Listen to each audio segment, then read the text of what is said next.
Mr. Obama makes occasional sentences about that. Mrs. Clinton makes occasional sentences. And that is not serious business. The Chinese are in a position to call these shots, and they do, and they don't hesitate about it. Yeah? Thank you.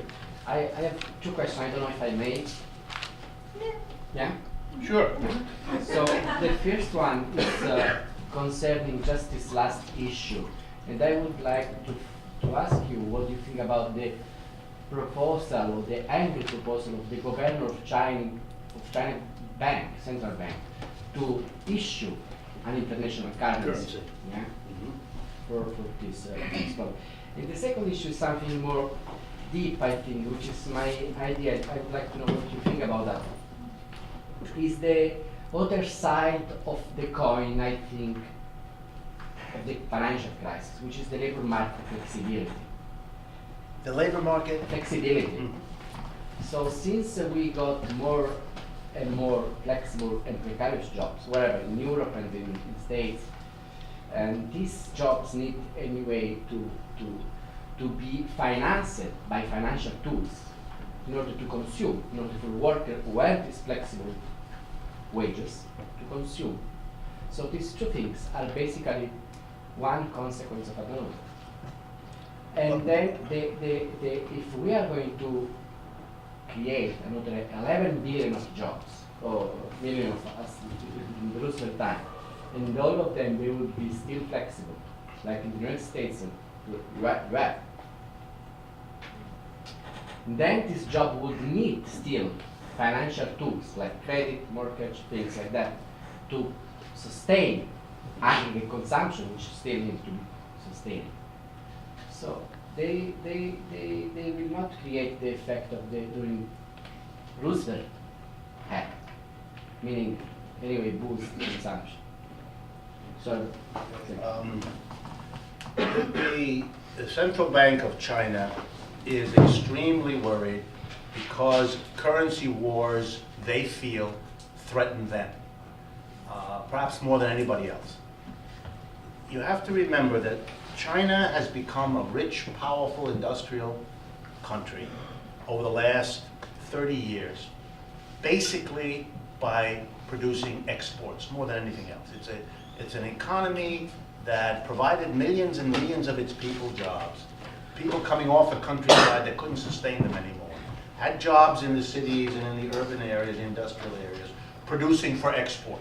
Because it's still a very poor country. There isn't the purchasing power inside China that would have allowed them to produce for China. So they produced for the rest of the world. It's, by the way, what enabled them to have an unbelievable economic growth, and that did not allow that for the Russians, because the Russians had no foreign markets. The Russians were surrounded by hostile societies who wouldn't touch what they produced. So they did not have what the Chinese had. Different time, different history. But everything was about export. And in order for the world to buy Chinese goods, which is the only way China could industrialize and give work to its people, was if the Chinese currency was very cheap. That made all Chinese goods very attractive. You all know that. That's why all of you are wearing Chinese clothes right now. Because the Chinese pay their workers much, much less than where your clothes used to come from, and they keep their currency very low relative to the dollar particularly, to make the currency cheap and the labor cheap, and the combination out competes everybody. The Chinese can produce what we produce in America better or cheaper or both. And they've proven it over and over and over again. And they will shortly be delivering a car to the United States, which does it in spades. So they want to control the currency world. They don't want a currency war because they think however this plays out, they've had it very good for 20 years. It's what allowed them to become rich and powerful relative to what they were, become a major player in the world, which they haven't been for a long, long time, and to be able to keep their society together. I think I've mentioned it to you before. It's one of the greatest migrations in the history of the human race, what's going on in China.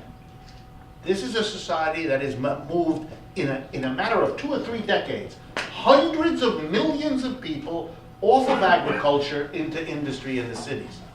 That same process for the same number of people took centuries in Europe. we're talking decades in China. It's just, and those people have to have work. They cannot go back to the rural. They have to have jobs, or else that society implodes. So for them, this is not just a question of making money. This is a question of social stability, which their leaders say over and over again.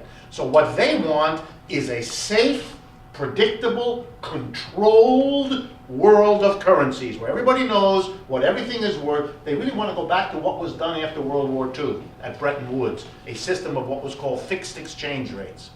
For those of you that don't remember, exchange rates were set in 1946, and they stayed that way until the United States ended that in 1971. Richard Nixon went on television August 15, 1971, and said, up until now, we've had a fixed relationship. Everybody knew every year what the price of a pound was relative to a dollar. And everybody knew what the price of gold was. For all those years, $42 an ounce.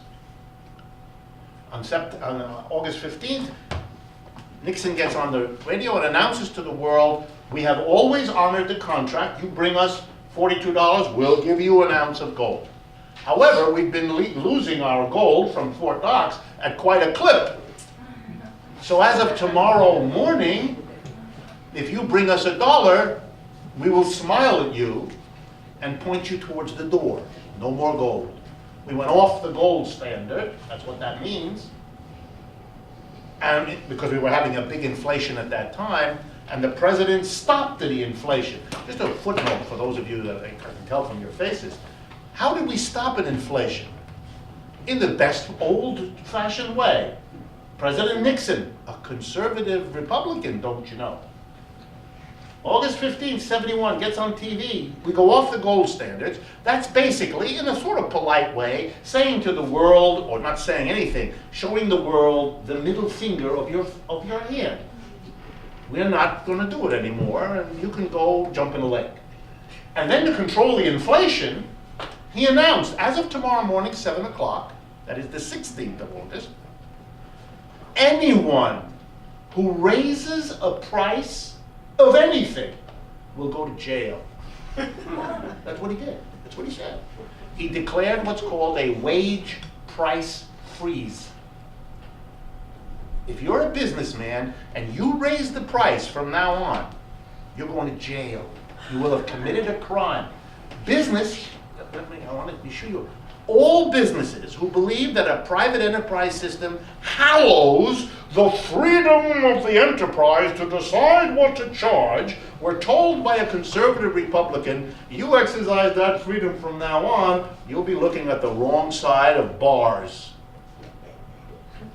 He told every union in America, if you raise wages, if you do anything to raise wages, you're going to jail. Guess what? The inflation came to a screeching halt. End of inflation. When anyone tells you, gee, we can't, what are we going to do with inflation? What's the problem? That was a political decision. That was made because it was clear to the people who run this society that the United States was in a very difficult place and it had to take clear, hard action. And it wasn't going to allow the private decisions of corporations to screw this up. And it was very important to have a Republican conservative tell the business community that one of their cherished freedoms had just been taken away. And guess what the business community did? Nothing. How long did it last? 6 months. Very hard to enforce.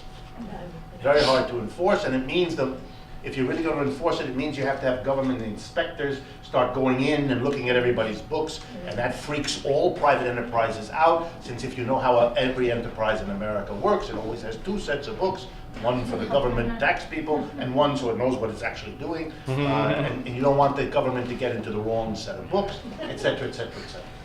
Now your second question. We did not become a credit-dependent society until the 20th century. For most of the history of the United States, the rising level of consumption of American workers was paid for by a rising real wage. That is, the money wages they got rose faster than the prices they had to pay. And consequently, the dependence on credit for consumers and workers is really a modern phenomenon.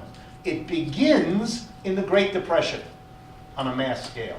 And because it was a policy of the government of Roosevelt, one of the ways to get us out of the Great Depression was to stimulate a new industry. And here was the industry that was stimulated: the private individual house. It's very important you understand. Before the Great Depression, the majority of Americans were either farmers living in a house on a farm, or they lived in a tenement in a city. There were no suburbs. Suburb is a post-World War II invention. And here's what made the suburb possible. During the Great Depression,